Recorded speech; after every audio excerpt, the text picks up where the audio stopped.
Herkese merhaba, Bilgi Haznesi kanalına hoş geldiniz. Bu videomuzda horlama hakkında sizlere bilgiler sunacağız. Video içeriğimiz horlama nedir, horlama nedenleri, horlama belirtileri, horlama tanısı, horlama tedavisi olacak. Videoya geçmeden kanala abone olup videoya da beğeni atarsanız çok seviniriz. İyi seyirler. Horlama nedir? Neredeyse tüm insanlar hayatlarının bir döneminde horlama sorunuyla karşı karşıya kalabiliyor. Horlama her ne kadar uyku apnesi belirtileri arasında görülse de her horlama uyku apnesi ile bağdaştırılamaz. Fakat horlama sorunu solunumu etkilemesi ve kaliteli bir uykuya engel olması nedeniyle kişinin gün içinde halsiz kalmasına neden olur. Horlama, hava yolunun kısmen tıkanması, boğaz yapısının genişlemesi ya da kasların gevşemesi nedeniyle oluşur. Hava yolu tıkalı olduğu ve rahat nefes alınamadığı için, nefes almaya çalışırken boğazda titreme meydana gelir, bu durumda horlamaya neden olur.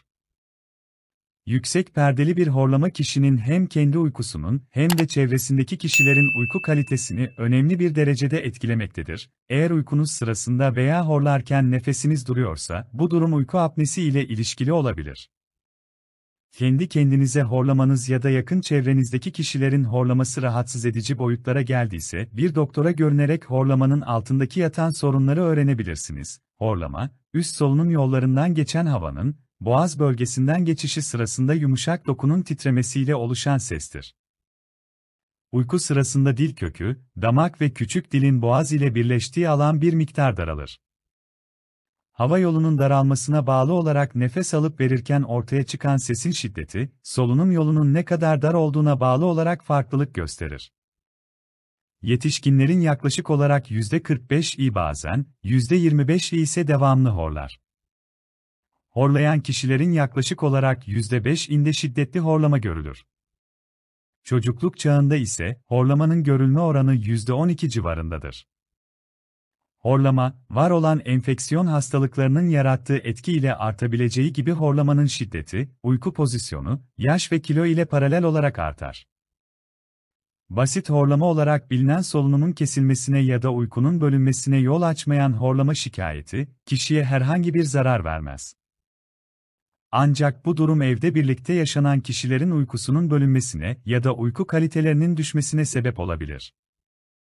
Tıkayıcı uyku apne sendromu ise, horlamaya eşlik eden, solunumun kısa süre ile kesilmesine yol açan önemli bir rahatsızlıktır. Bazen bir gecede onlarca hatta yüzlerce kez tekrarlayan solunumun durması, pek çok sağlık problemine yol açabilir. Bu yüzden horlama sırasında çıkan sesin şiddetinden ziyade eşlik ettiği semptomlar önemlidir. Horlama tedavisi hakkında bilgi vermeden önce horlama nedir bunu iyi anlamak gerekir. Horlama nedenleri nelerdir? Horlama birçok sağlık sorununa bağlı olarak gelişebilir. Genellikle horlama burun, ağız ve boğaz yapısının yanı sıra yaşam tarzı alışkanlıklarına da bağlı olarak gelişebilir. Kesik kesik başlayan horlama birden kesilip devam ediyorsa, bu altta yatan hastalıklara bağlı gelişebilir. Bunun dışında kişi, gün içindeki yorgunluğuna da bağlı olarak horlayabilir. Uzun dönem devam eden, kesik kesik bir anda nefes alma ile devam eden ve sürekli bir horlama söz konusuysa, bu durumun mutlaka araştırılması gereklidir. Horlamanın bazı nedenleri ise burun, boğaz ve çene şekli ile ilgili sorunlar. Uğula, halk arasında küçük dil olarak da bilinir veya yumuşak damak şişmesi. Bademciklerin ve adenoidlerin şişmesi. Soğuk algınlığı veya alerji. Aşırı kilo. Alkol tüketimi. Uyku ilacı almak. Antihistaminik kullanmak. Hamile olmak. Uyuma şekli. Yorgunluk. Yüksek tansiyon. Kalp hastalıkları. Uyku apnesi. Yeterince uyuyamamak. Horlama belirtileri nelerdir? Horlama, kendi başına bir belirti olarak görülür, fakat kimse sizi uyandırmadan kendi horlamanıza uyanıyorsanız bu en önemli belirtisidir. Özellikle kesik kesik nefes alırken nefesinizin kesildiğini hissederseniz veya çevrenizdekiler bu konuyla ilgili sizi uyarıyorsa, bu da diğer önemli bir belirtisidir. Horlama çok basit bir sorun gibi görülse de, altta yatan ciddi hastalıklara bağlı gelişebilir. Uzun süre devam eden horlama, dinlenme sonucunda geçmiyorsa veya kesik kesik ve birden nefes alarak devam ediyorsa kalp veya yüksek tansiyon gibi bazı hastalıklara bağlı gelişebilir.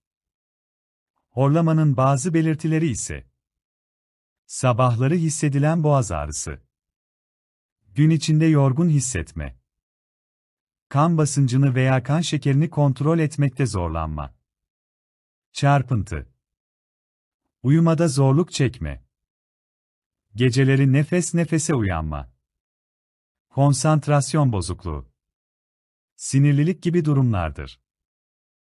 Horlama tanısı. Horlama tanısı için doktor öncelikle kişinin öyküsünü dinleyerek horlamaya sebep olabilecek durumları inceler.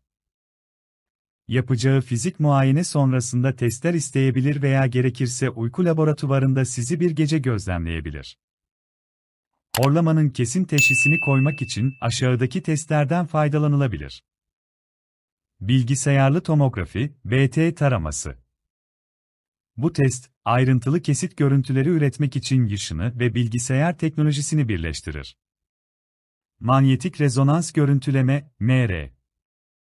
Büyük bir mıknatıs, bilgisayar ve radyo frekansları kullanarak ayrıntılı görüntü alınmasını sağlar. Oluşturur. Endoskopi.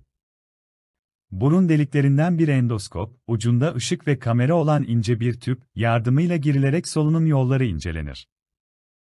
Eğer horlamanın uyku apnesinden kaynaklandığı düşünülüyorsa hastanın uyku laboratuvarda gece boyu kalması istenir.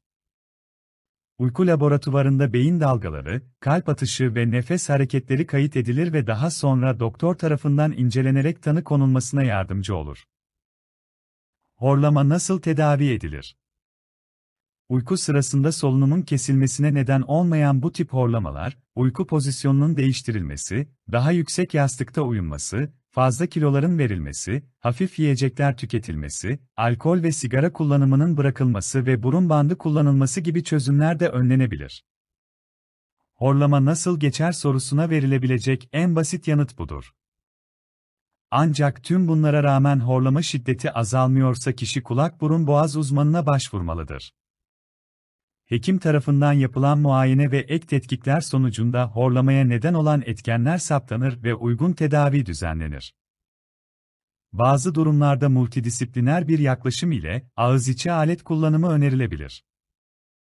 Ağız içi alet, diş hekimleri tarafından kişiye özel olarak yapılan, uyku öncesi ağza takılarak, dilin arkaya doğru hareket etmesini engelleyen ve ağız içi boşluğun artırılmasını sağlayan bir tür protezdir.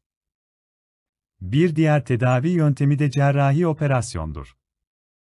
Ancak basit horlamaya bağlı olarak operasyon yapılmadan önce kişinin uyku laboratuvarında yatırılması ve uykusunun incelenmesi gerekir. Bazı durumlarda horlama, rahatsızlık olarak değil, bir belirti olarak da ortaya çıkabilir. Tıkayıcı uyku apne sendromu olarak adlandırılan bu rahatsızlık dünya çapında %3 oranında görülse de 50 yaşın üzerindeki kilolu erkeklerde bu oran %50'ye kadar yükselir.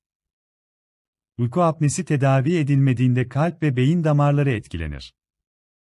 Cinsel isteksizlik, migren, yüksek tansiyon gibi rahatsızlıkların yanı sıra kalp krizine de yol açabilir.